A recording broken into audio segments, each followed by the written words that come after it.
Amigos, que Dios les bendiga. Bienvenidos a una nueva edición del Evangelio Diario.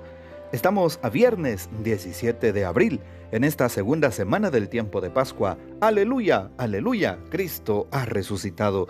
Y para hoy recordamos y celebramos en la liturgia de la iglesia a los santos Roberto de Chaise-Dieu, Roberto de Molesme y Esteban de Citeaux, abades. Estos tres abades fueron protagonistas de una misma historia de renovación religiosa que tuvo como epicentro a la Francia del siglo XI y que confirma la obra del Espíritu Santo en la Iglesia. En todo tiempo él suscita personas que por medio de un regreso a los orígenes buscan un vivo contacto con la palabra de Dios y el servicio a los hermanos. Roberto de Turlande nació en Alvernia de una familia señorial hacia el año 1001. Muy joven les fue confiado a los canónigos de San Julián de Brioude y llegó a ser sacerdote y canónigo. Aunque ya había edificado con dineros propios un hospital para pobres y peregrinos, aspiraba a un más explícito testimonio de vida. Por eso pensó en entrar a Cluny, entonces en pleno fulgor, pero sus cohermanos y protegidos se opusieron. Entonces resolvió ir a Roma en peregrinación para pedir iluminación al Señor. Fue a Montecassino y allí sintió más confirmada su vocación monástica. De regreso a Brioude, junto con dos laicos, se retiró en 1043 a un lugar solitario, que después tomaría el nombre de la Chaise-Dieu, o Casa de Dios. Pobreza e inserción en la iglesia local fueron las características del grupo de monjes primero y de los monasterios después. San Roberto murió entre la veneración general el 17 de abril del año 1067 y fue canonizado en 1070 por Alejandro II. San Roberto de Molesme y San Esteban de Citeaux vieron su fama opacada por San Bernardo, pero no hay que olvidar que precisamente ellos fueron los iniciadores de una de las órdenes más vivas de la Iglesia, los cistercienses. Citeaux en latín se dice cistercium. Roberto de Molesme nació en el año 1029 y fue como el grano de trigo que debe morir para poder dar fruto, y su muerte se debió a sus mismos cohermanos. Después de la fundación de Molesme fue rodeado por muchos hermanos que no tenían su misma aspiración a la renuncia de las riquezas y el prestigio. Entonces trató de dar vida a una nueva fundación. Lo hizo en Citeaux con la colaboración de San Esteban Harding, que había nacido en la Inglaterra en 1060, pero los cohermanos envidiosos lo hicieron regresar a Molesme, pero sin permitirle realizar las reformas necesarias. Tal vez su sacrificio, análogo al de Abraham, fue precisamente el que permitió a San Esteban de Harding y luego a San Bernardo encaminar y consolidar la experiencia reformadora de Citeaux, con su vida pobre y austera, en una rigurosa fidelidad a la regla benedictina, con la invitación a mantenerse y con el trabajo de las propias manos. Pidamos pues la poderosa intercesión de los santos Roberto de Chaise-Dieu, Roberto de Molesme y Esteban de Citeaux, abades. Y para hoy, viernes 17 de abril, tomamos el texto bíblico del Evangelio según San Juan capítulo 6, versículos 1 al 15. En aquel tiempo, Jesús se fue a la otra orilla del mar de Galilea o lago de Tiberíades. Lo seguía mucha gente, porque habían visto las señales milagrosas que hacía curando a los enfermos. Jesús subió al monte y se sentó allí con sus discípulos. Estaba cerca la Pascua, festividad de los judíos. Viendo Jesús que mucha gente lo seguía, le dijo a Felipe: ¿Cómo compraremos pan para que coman estos? Le hizo esta pregunta para ponerlo a prueba, pues él bien sabía lo que iba a hacer.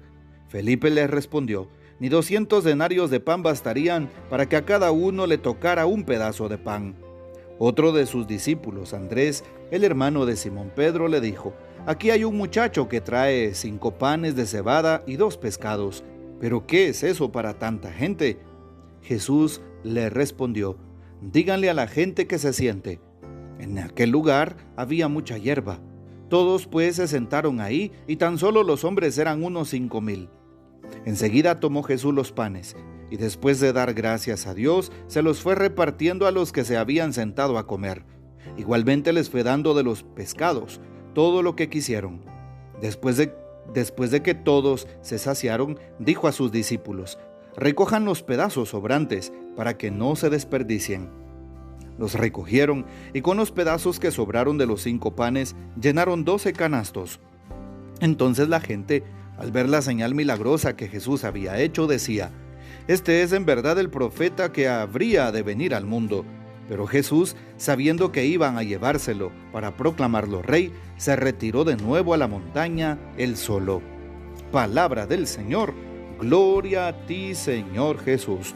Tomamos hoy el texto de San Juan en el capítulo 6 y tiene una similitud con el Evangelio de San Mateo en el capítulo 5, en donde tenemos el Sermón del Monte.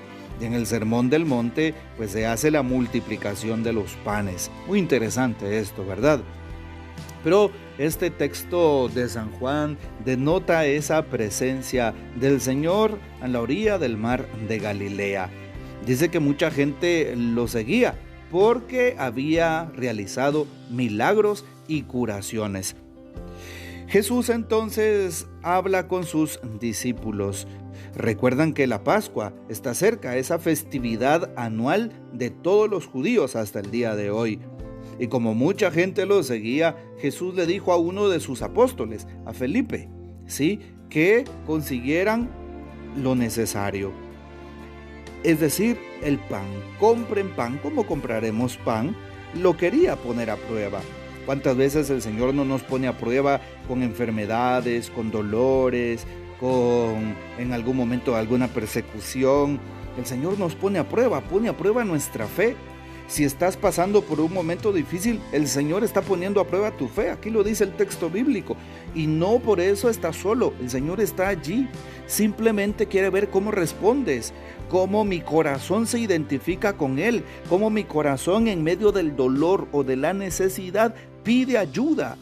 ¿Qué responde Felipe? Ni 200 denarios de pan bastarían para darle a cada uno un pedazo, en lugar de decirle: Señor, no tenemos lo necesario, pero confiamos en ti, por ejemplo. Y es lo que nuestro corazón debería de hacer cuando tenga una necesidad. También Andrés y Simón Pedro manifiestan que hay un muchacho.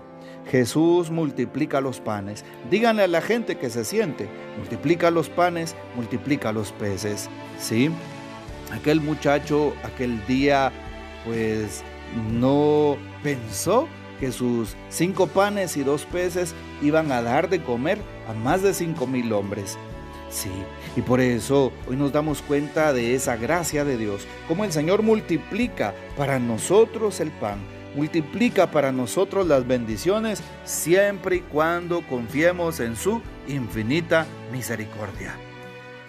Queridos amigos, Jesús nos invita hoy a que seamos pan partido para el prójimo, a que nosotros les demos de comer, a que seamos la señal de Cristo en este mundo, ¿sí?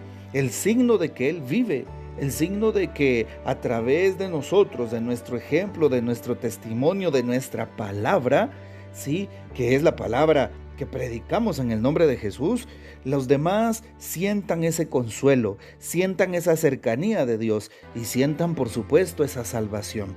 Bueno, pidámosle al Señor que nos ayude a dar testimonio de que Él está vivo. No lo dudemos. Hoy te invito para que ofrezcas tu visita al Santísimo, que ofrezcas un sacrificio, que ofrezcas lo que estés haciendo por las almas, por la conversión de los pecadores, por aquellos que no creen, para que puedan confiar en la infinita misericordia de Dios. Que el Señor nos bendiga, que María Santísima nos guarde y que gocemos de la fiel custodia de San José. Y la bendición de Dios Todopoderoso, Padre, Hijo y Espíritu Santo, descienda sobre ustedes y permanezca para siempre. Amén. Comparte este audio y hasta mañana.